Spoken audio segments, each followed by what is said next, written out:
ሁለት ፍቅረኛሞች በሳውዲ አረቢያ በአንድ ቀን ህይወታቸው አለፈ። ራሳቸውን ምን አረጉ ልበላችሁ? እንዲህ ነው። ልጁ የሚኖረው በሳውዲ አረቢያ ሲሆን ልጅቱ የምትኖረው በዱባይ ነው። ሁለቱም ትዳራቸው ቤተሰብ ልክ አስሮላቸው እሷ በዱባይ እሱ በሳውዲ በስልክ ያወሩ ነበረ።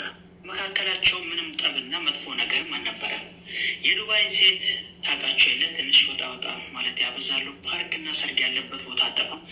ልጅቱ በአንድ አጋጣሚ ሰርግ በሄደችበት ከወጣቶች ጋር ትገናኝና ፎቶ ተነስታ ኢሞ ስቶሪ ላይ ታደርጋለች። ባልዩ አይቶ በጣም ተቆጥተው 2-3 ሲደውል ስልክ አላነሳም ስትለው ወጥቶ ራሱ ሰቀለ። አንገቱ ላይ ገመድ አረገ። በዛ ታይም ላይ 3-4 ልጆች የአካባቢ ልጆች እና አንድ ወንድም ከሱ ጋር ነበረ። ሌላ የአካባቢ ልጆች እሱ ራሱ እንዳጠፋና በህይወት እንደሌለ ሲያውቁ ሸሹ። የገዛ የእናቱ ልጅ ሬሳም ቢሆን ወንድሙ ነውና ጥሎ መሄድ አልፈለግም። በቦታው ነበረ። ወዲያውኑ ለፖሊስ ተደወለ። ፖሊስ መጣ። የተሰቀለበት ወንድሙን ከገመዱ ላይ ያወረደው ታናሽ ወንድምየው ነው። በዛን ጊዜ ፖሊሶቹ የመጡት ወንድምየውንም ሬሳውንም ወስዶ ወደ እስር ቤት ይወስዳቸዋል። ልጁ አንደኛ ተጠርጣሪ ገዳይ ነው። አሻራም የተገኘበት ታናሽ ወንድሙ ላይ ነው።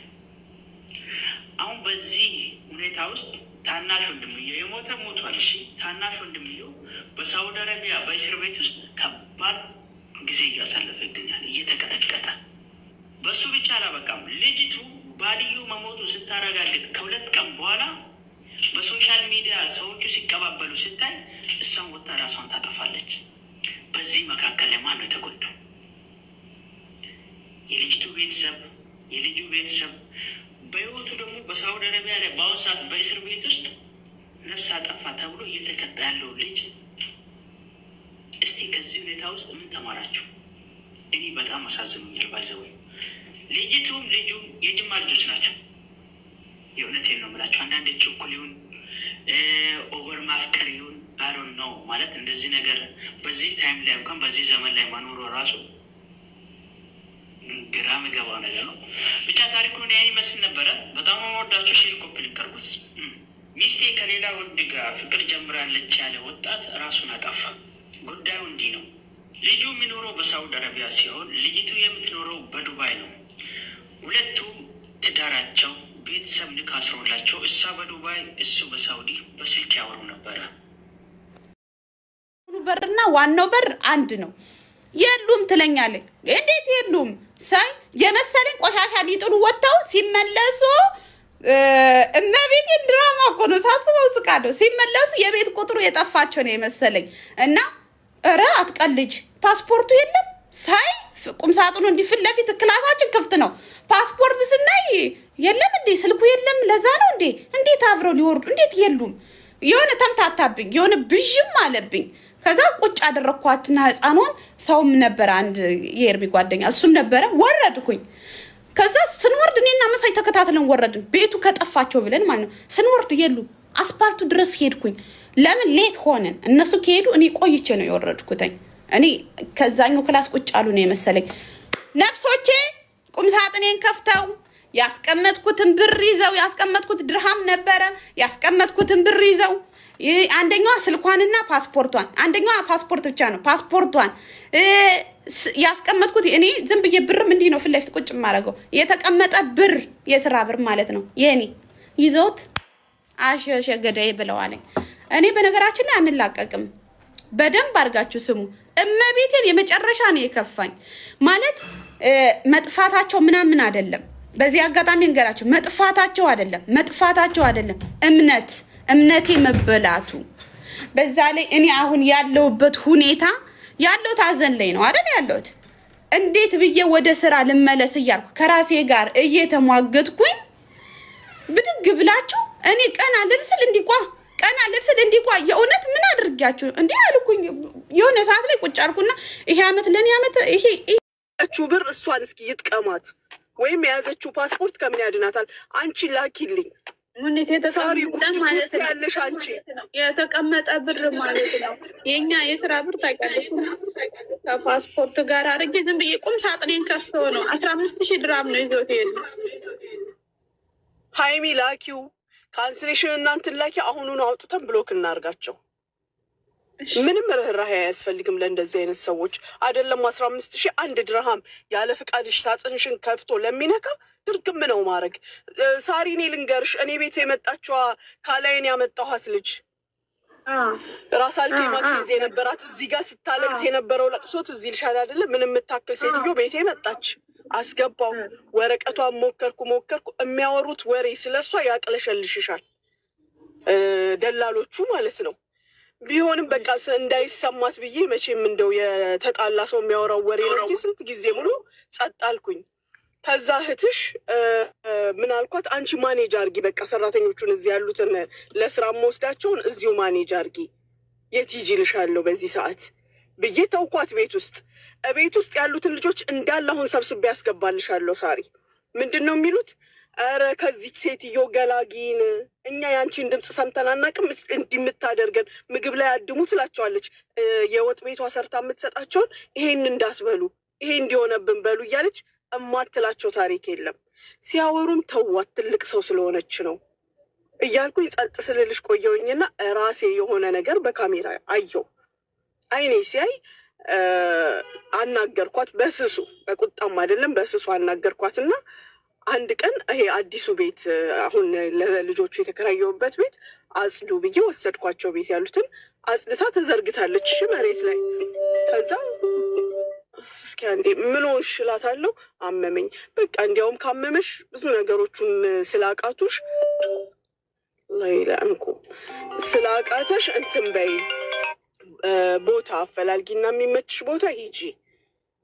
24 ሰዓት አንቺ ላይፍ ላይ ነሽ እና ሊመችሽ የማይችልም ብዬ ስትሄድ 500 ድርሃም ሰጥቼ ከትላንት ወዲያ ነው ምናምን ማታ ላይ ወጣች ማለት ነው። በቃ ሄደች፣ ቻው ቻው ተባብለን። ምን ብላ ሜሴጅ ብትልክልኝ ጥሩ ነው? አንቺ ሴትዮ እፈሪ፣ እሺ ማፈሪያ፣ እንዲህ ብላ ላከችልኝ። የላከችውን ድምፁን ልክልሻለሁ ከነ አባባሏ። እኔን ወላሂ በዙሪያሽ ያለውን እያየሽ እፈሪ። እኔ በዙሪያ ያለው ክብር ነው። እኔ በዙሪያ ያለው እረፍት ነው። አንቺ ያለሽ የማንም አልጋ ስር እየሄድሽ የምትጋደሚ፣ አንቺ ያለሽ በየማንም ሽንት ቤቱ የምትርመጠመጭ አንቺ ቅሌታም፣ ስራሽንም አላቅ መስሎሽ ነው? ትልቅ ሰው ነሽ ብዬ ነው አላሳቅቅም ብዬ። ሲጀመር የላከችው ሜሴጅ ከሜሴጆች ጋር ተደባልቆ የለም። ራስ አልኬማ ልጅቷ እኔ ሙና አንቺ አሳዘንሽኝ፣ ለዚች ልጅ እየለፋሽ አንቺ አሳዘንሽኝ፣ ነይ ወረቀቱን ውሰጂ ስላለችኝ በድራይቨር ተቀበልኩልሽና ወረቀቷን አስተካክላ እኮ ነው የላከችልኝ።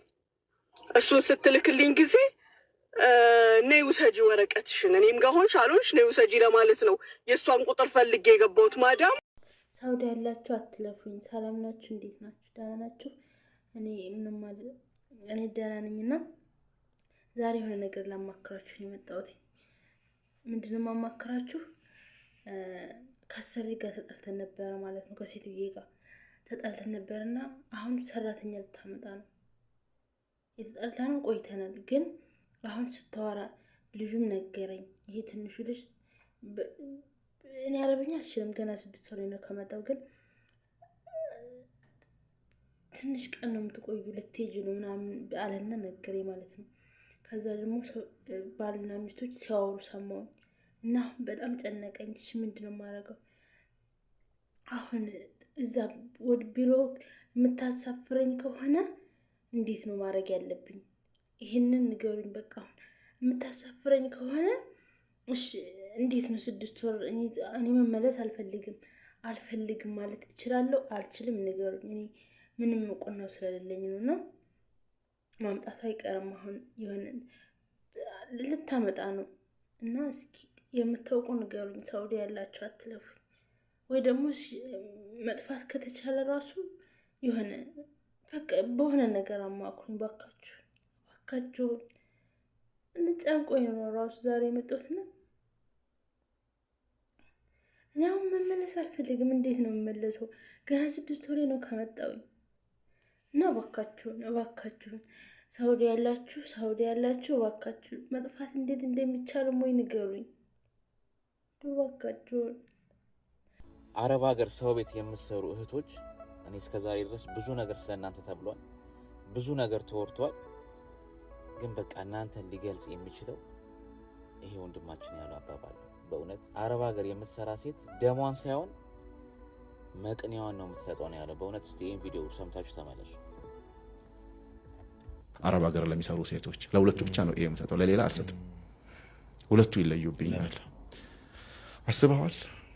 አጥብታ ጠርጋ አብልታ አሳድጋ ትልቁን አፋስፈትታ የማታረገው ነገር የለም። በቃ ሰውየው በቃ ሙሉ ኦልሞስት የወንዶች ድርሻ እንደተጠበቀ ሆኖ ግሬድ ኤ እስከ 85% ያለው የእናት ነው።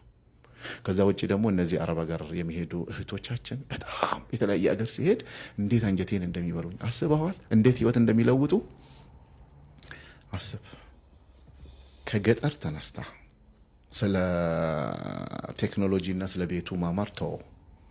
መኪና በአግባቡ ያልተሳፈረች ልጅ ከዜሮ ተነስታ ቀጥታ እጅግ በጣም በቴክኖሎጂ የበለጸጉ ቤታቸውን በሪሞት የሚመሩ ቤተሰብ ውስጥ ትገባለች። አስባል ሁለቱን እሱን ችላ ሸክሙን ችላ ምቱን ችላ ድካሙን ችላ እዚህ ላይ ቤተሰብ ታኖራለች። ለእኔ እነዚህ ልጆች አገር ናቸው። በቃ በተለያየ አገር ሄጄ በተለያየ ነገር እንደዚህ ሳገኛቸው ረፍት ሲኖር በምዞርበት ኮሚኒቲ ሳላገኝ አልሄድም።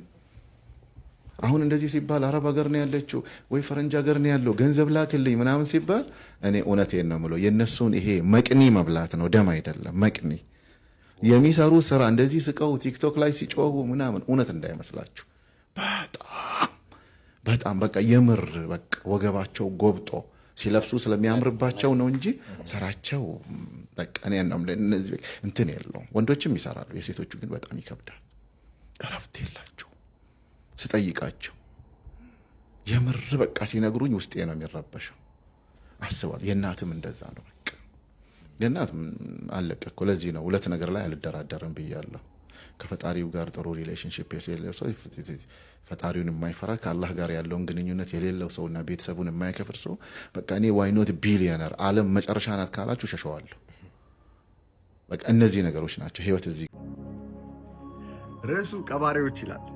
ህመም ስቃይህን የማያዳምጡ ሲቃ ፈተናህን ሊሰሙ ያልመጡ ከየትም ተጠራርቶ አይቀሩም ለቀብርህ።